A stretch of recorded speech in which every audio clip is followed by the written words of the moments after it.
बिस्मिल्लाहिर्रहमानिर्रहीम। अस्सलाम वालेकुम स्टूडेंट्स, मेरा नाम कासिम अली है और मैं आपका फिजिक्स टीचर हूँ।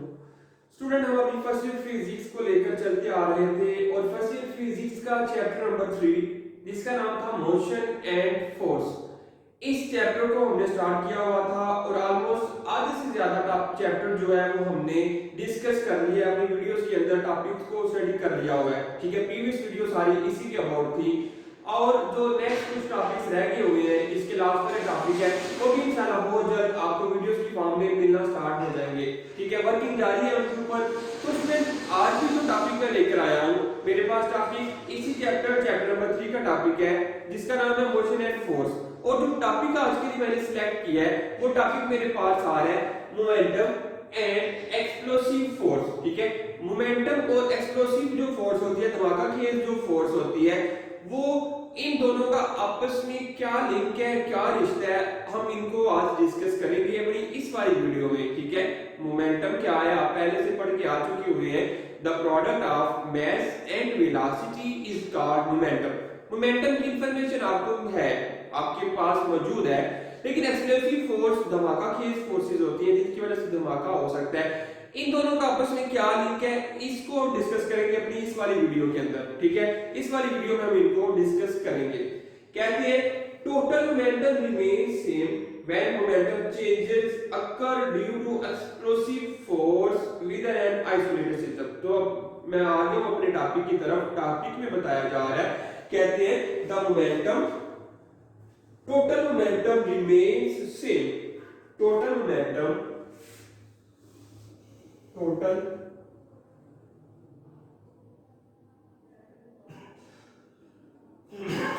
Momentum remains same. ये जो टोटल मोमेंटम है सेम रहता है when momentum changes occur. When momentum changes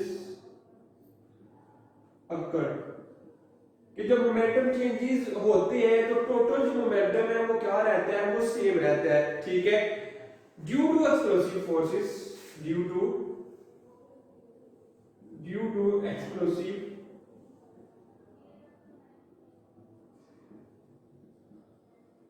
explosive forces within an isolated system, within an isolated system,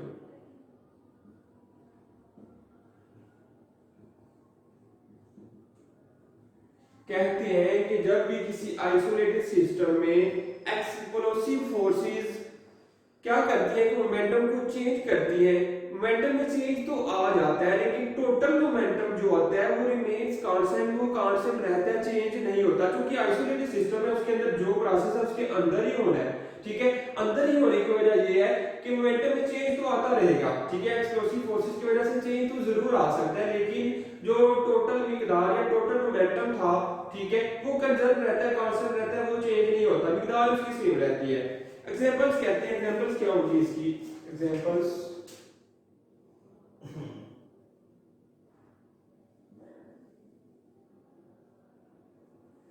examples number 1 पहले कहते हैं एक्सप्लोजन ऑफ अ शेल और a bomb. Explosion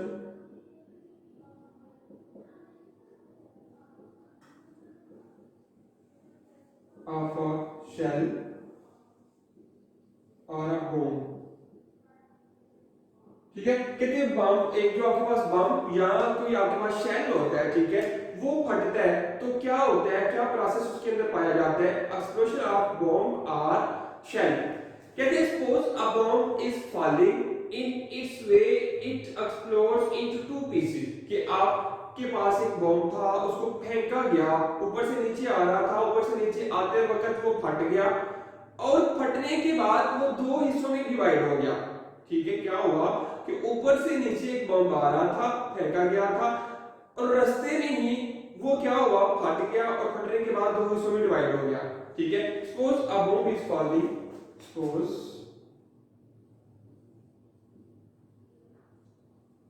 a bomb is falling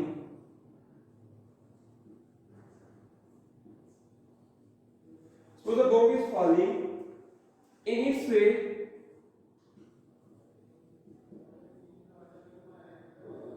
In its way, it explodes.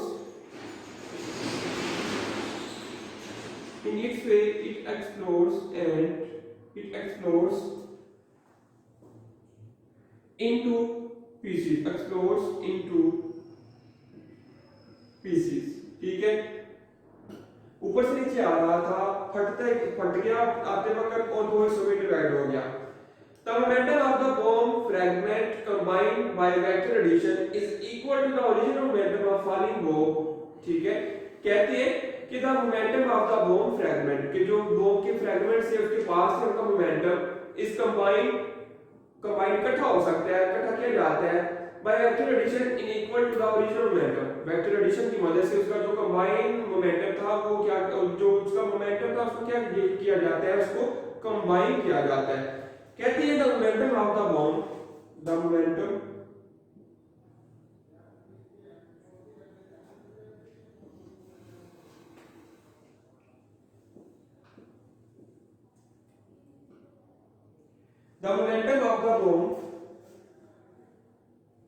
of the bomb fragment,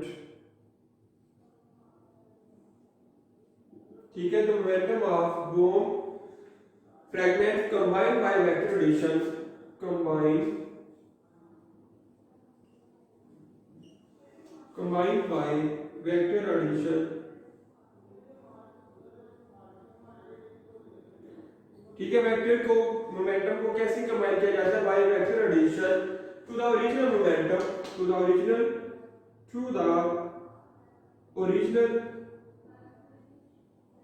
momentum of falling bomb. ठीक है, कहते हैं कि जो बॉम्ब है जब फटता है तो उसके जो मोमेंटम फ्रैगमेंट होते हैं उसको कंबाइन किया जाता है वेक्टर एडिशन की मदद से. किसके इक्वल, जो आपके उसके पास जो ओरिजिनल उसका मोमेंटम होता है फटने से पहले का या ऊपर से नीचे आते वक्त का जो मोमेंटम होता है उसको बराबर करने के लिए, क्योंकि हमने पढ़ा कि जो टोटल मोमेंटम है वो कंजर्व रहता है, वो चेंज नहीं होता. कहते हैं फायरिंग ऑफ अ राइफल, कि जब एक राइफल को फायर किया जाता है, फायरिंग ऑफ अ राइफल,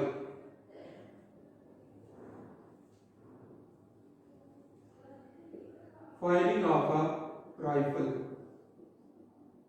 ठीक है, जब राइफल से फायर किया जाता है तो क्या होता है, कहती है when a bullet of mass m fired, when a bullet of mass m fired is from a rifle of mass m with velocity v, momentum before fire. ठीक है, कहते हैं when a bullet is fired, when a bullet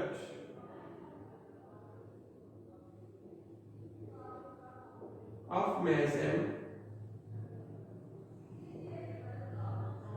is fired with a rifle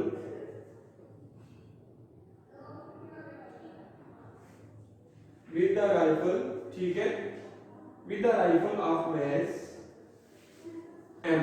कहते हैं कि आपके पास एक गोली थी, बुलेट थी, बुलेट का जो मैस है वो स्मॉल m है और वो फायर की गई है एक राइफल के साथ और राइफल का जो मैस आ रहा है वो कैपिटल एम आ रहा है. ठीक है, कहते हैं मोमेंटम बिफोर फायर, के बिफोर फायर, फायर करने से पहले का जो मोमेंटम था वो क्या होगा, इसको देखते हैं. कहते हैं initial momentum is 0 as both bullet and rifle are initially at rest. कहते हैं initial momentum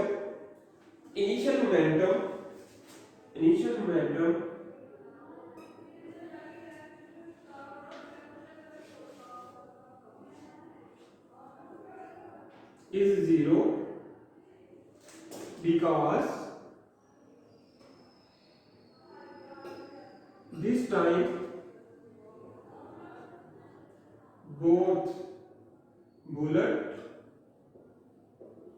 and rifle are at rest. ठीक है, जब इनिशियल मोमेंटम की जब हम बात करते हैं बिफोर फायर, ठीक है, बिफोर फायर के वक्त जब हम मोमेंटम की बात करते हैं तो क्या आता है कि आपके पास जो राइफल थी और जो बुलेट थी वो दोनों ही रेस्ट में थे. तो रेस्ट में होने की वजह से उनमें वेलोसिटी में कोई चेंज नहीं है, वेलोसिटी में चेंज ना हो तो आपके पास मोमेंटम नहीं आ सकता, ठीक है। तो जो इनिशियल मोमेंटम होगा वो आपके पास आएगा 0, ठीक है, इनिशियल मोमेंटम विल बी 0। कहते हैं momentum after fire, momentum before fire,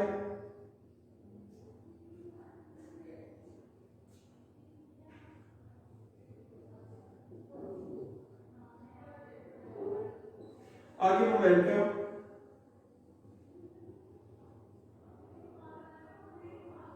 after fire. Fire करने से पहले का मोमेंटम आया आपके पास 0 और फायर करने के बाद का जो मोमेंटम आपके पास आएगा वो क्या आएगा। कहते हैं then final momentum if velocity v is the velocity of recoil of the rifle, if v is the velocity, if v is the velocity, if v is the velocity of recoil of the rifle, recoil of the rifle, ठीक है। Bullet fire करने के बाद जब rifle को झटका लग रहा है, जब ट्रिगर दबाया जाता है, प्रेस किया जाता है, बुलेट फायर होती है, तो आपने कभी ऑब्जर्व किया हो या देखा हो कि ट्रिगर प्रेस करने के बाद हाथ को या बाजू को एक जोर से झटका महसूस होता है और जो राइफल है वो पीछे की तरफ आएगी, और वो जो पीछे की तरफ आती है वो आती है वेलोसिटी v के साथ। ये वेलोसिटी बताई जा रही है राइफल की कि इस वेलोसिटी के साथ वो पीछे आएगी, और जो बुलेट है वो आगे की तरफ मूव करेगी, राइफल पीछे की तरफ मूव करेगी। Then final momentum is equal to, then final momentum,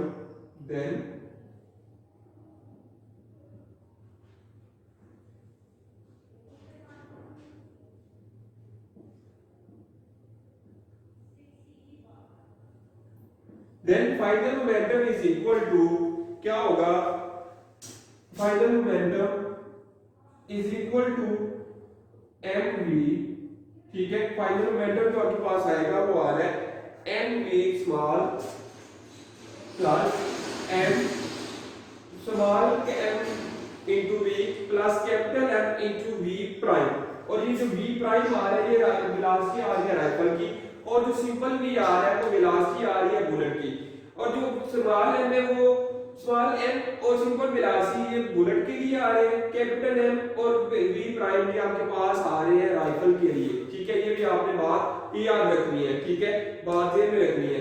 कहते हैं according to law of conservation of momentum, according to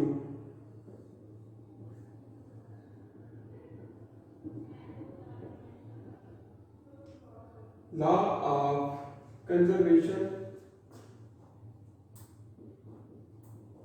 law of conservation of momentum,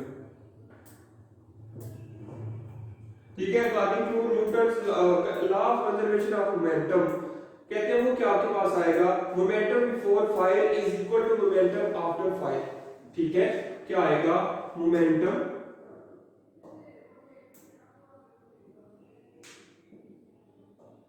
before fire is equal to momentum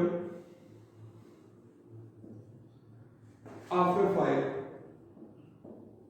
ठीक है। According to law of conservation of momentum कि जो आपके पास momentum आएगा fire से पहले का वो बराबर होता है मोमेंटम फायर के बाद का, क्योंकि हमने कहा था कि इस केस में जो इनिशियल मोमेंटम होता है वो फाइनल मोमेंटम के बराबर आता है। तो सेम इसी तरह जो इनिशियल मोमेंटम था फाइनल बिफोर फायर मोमेंटम, ठीक है, बिफोर फायर और आफ्टर फायर, ठीक है। फायर से पहले का जो मोमेंटम बराबर आएगा फायर से बाद के मोमेंटम के। तो फायर से पहले का मोमेंटम जो आपके पास आया था वो था आपके पास 0, ठीक है, वो लिखा हुआ था किसके इक्वल है, 0 के। तो 0 is equal to mv plus mv prime, ठीक है। ये आपके पास आ गई वैल्यूज। अब इधर से अगर m की वैल्यू निकालें तो आपके पास आएगा m is equal to minus m, capital M v prime की वैल्यू निकालेंगे तो आंसर आएगा माइनस m v, ठीक है। इधर से अगर v प्राइम की वैल्यू निकालेंगे, क्योंकि v प्राइम जो वेलोसिटी थी वो थी राइफल की, तो राइफल की वेलोसिटी किसकी इक्वल आएगी, minus m v divided by capital M। अगर राइफल की वेलोसिटी निकालनी हो तो आप इस फार्मूले की मदद से वेलोसिटी ऑफ राइफल फाइंड कर सकते हैं, कैलकुलेट कर सकते हैं।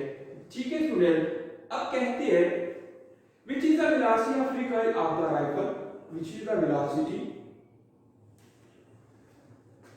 इधर v प्राइम होना था ना, ये गलती लग गई। कहते हैं which is the velocity of, which is the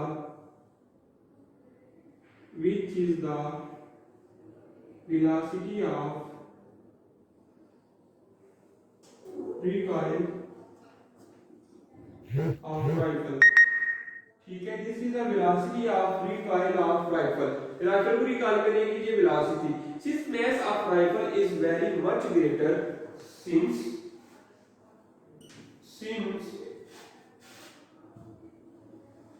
mass of rifle, कि राइफल का जो मास है is much greater than bullet, bullet के मास से वो बहुत ज्यादा होता है, ठीक है, much greater, so the velocity of recoil of rifle is very small, so velocity of recoil of rifle is very small, ठीक है, समझ आ गई। कहते हैं अगर आपने राइफल की रिकॉइल की वेलोसिटी मालूम करनी हो तो आप इस फार्मूले की मदद से कर सकते हैं।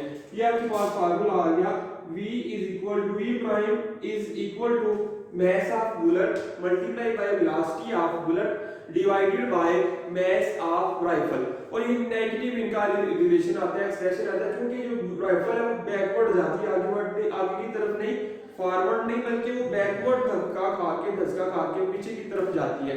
इसी वजह से ये नेगेटिव का साइन आपके पास ये साथ आ रहा है।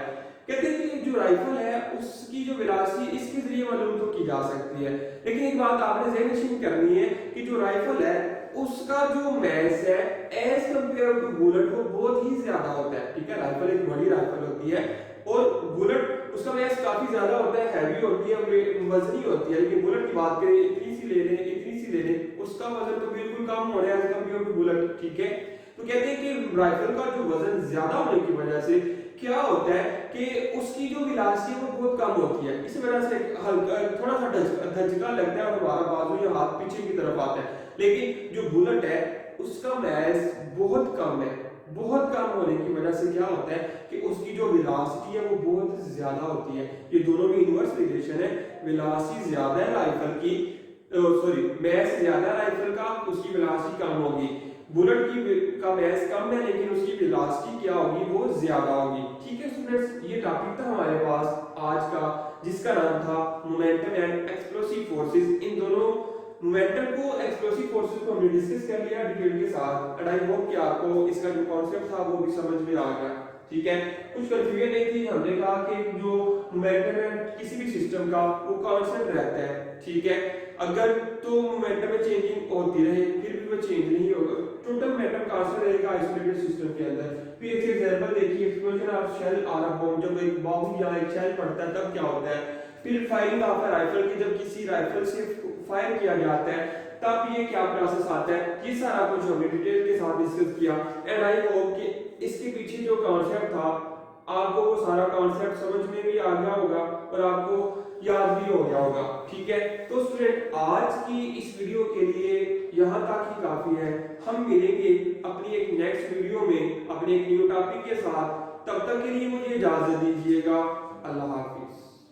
वीडियो पसंद आई तो लाइक करें, अपनी राय कमेंट करें। ऐसे ही मजीद वीडियोस के लिए हमारा चैनल सब्सक्राइब करें और बेल का आइकन दबाएं ताकि आपको हर वीडियो का नोटिफिकेशन मिलता रहे।